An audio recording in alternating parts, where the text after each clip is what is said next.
Assalamualaikum warahmatullahi wabarakatuh.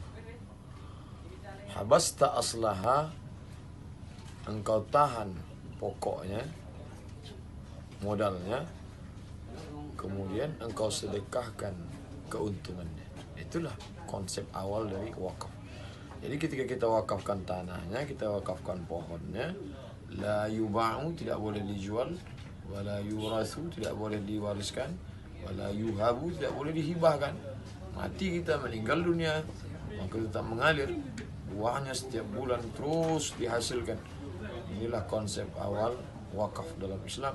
Kami bisa belajar dari Al-Azhar Mesir, 74 negara semasa kami belajar di sana tahun 1958 sampai 2002, dengan berbagai macam warna kulit. Dari mana biayanya? Mesir negara yang biasa-biasa saja minyak, tidak ada. Dari mana? Dari wakaf yang luar biasa.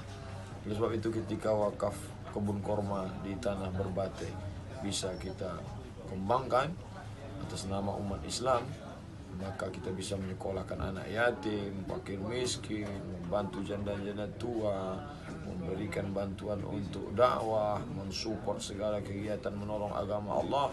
Dan kita mati meninggal dunia, tapi dia tetap mengalir. Ma la yudraku kulluh la yutraku kulluh. Kalau tidak bisa wakaf besar, tapi jangan tinggalkan yang kecil. Sekecil apapun wakafmu bernilai di hadapan Allah. Faman ya'mal mithqala dzarratin khairan yarah.